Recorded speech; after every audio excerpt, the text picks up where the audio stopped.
Hello, everyone, and welcome to today's episode of ProData Traders Insights.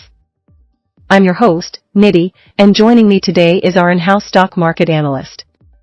Today, we're going to dive deep into one of India's leading FMCG companies, Godfrey Phillips India Limited.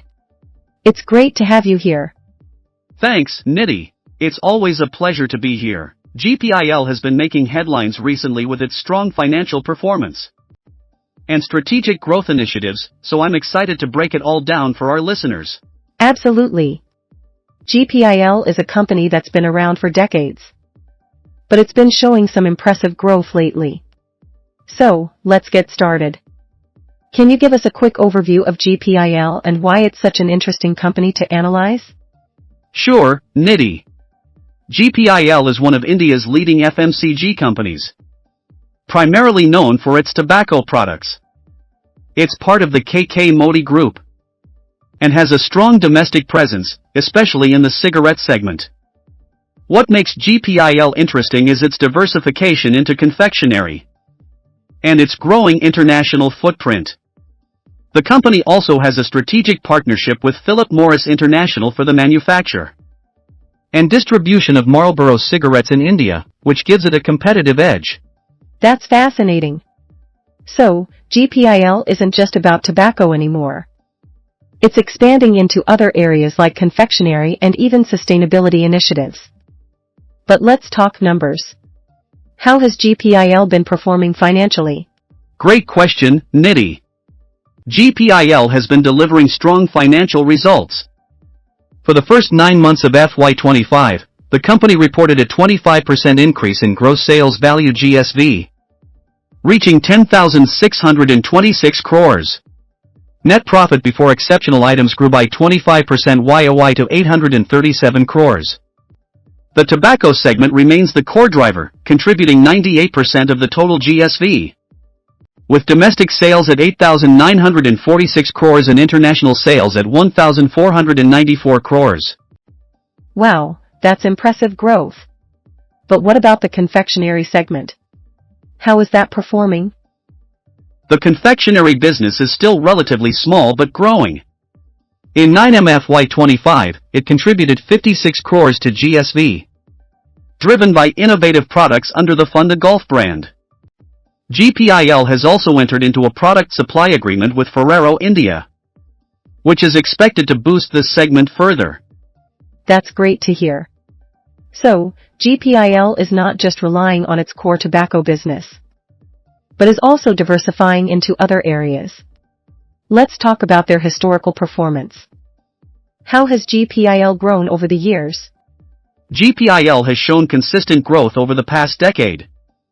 In FY24, the company achieved its highest ever annual sales of 11,271 crores, a 23.89% increase from the previous year.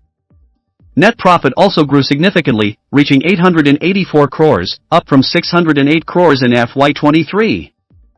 Over the past 5 years, PIL's revenue has grown at a CAGR of 15.22%. And net profit has more than doubled, reflecting strong operational efficiency. That's remarkable growth. But what about margins? How is GPIL managing its costs? Before we dive into that, make sure to subscribe to our channel. Your support motivates us to bring you more in-depth analysis. GPIL has maintained healthy margins. The gross profit margin stood at 17.5%. In FY24, reflecting efficient cost management. The company's EBITDA margins have also been consistently high, ranging between 20.7% to 23% over the last 4 years. That's impressive. It seems like GPIL is not just growing, but also managing its costs effectively. Now, let's talk about their strategic growth priorities. What's next for GPIL? GPIL has outlined several strategic priorities to sustain its growth momentum. First, the company plans to strengthen its core tobacco business by leveraging its partnership with Philip Morris International. Second, GPIL is expanding its international markets, particularly in unmanufactured tobacco exports. Third, the company is diversifying into confectionery with innovative products under the Funda Golf brand and its partnership with Ferrero India. Finally, GPIL is making significant strides in sustainability and ESG initiatives, with a 4x increase in its ESG performance score. That's a well-rounded strategy. It's great to see GPIL focusing not just on growth but also on sustainability. Speaking of sustainability, can you tell us more about their CSR initiatives? Absolutely, Nidhi. GPIL CSR initiatives are aligned with the United Nations Sustainable Development Goals. The company has installed 63 RO plants in drought-prone areas, conducted 280 health camps, provided 400 scholarships, and planted 70,000 trees across 300 acres. These initiatives have positively impacted over 250,000 people across 170 villages. That's truly commendable. It's great to see a company giving back to the community while also growing its business. Now, let's talk about risks. What challenges does GPIL face? GPIL faces several risks, including regulatory changes, illicit trade, and supply chain disruptions. The tobacco industry is highly regulated, and any changes in taxation or advertising restrictions could impact GPIL profitability. However, the company has a robust risk management framework in place to mitigate these risks. For example, GPIL is working closely with law enforcement agencies to combat illicit trade and has implemented measures to address supply chain risks. That's good to know. It's important for investors to be aware of these risks. Finally, let's talk about GPIL's future outlook. What can investors expect in the coming years? Looking ahead, GPIL is well positioned for growth. The company is focusing on digital transformation, product innovation, and global expansion. With a strong presence in international markets, GPIL aims to further expand its footprint by entering new geographies and strengthening partnerships. From an investment perspective, GPIL offers an attractive dividend yield of 56% per share and has strong growth potential.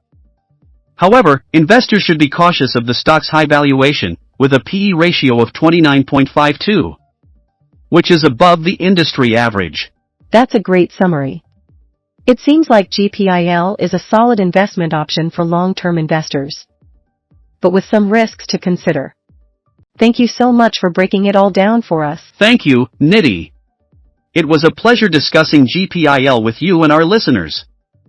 This analysis is based on the information provided in GPIL Annual Report 2023-24. Investor Presentation 9MFY25, Technical and Fundamental Analysis.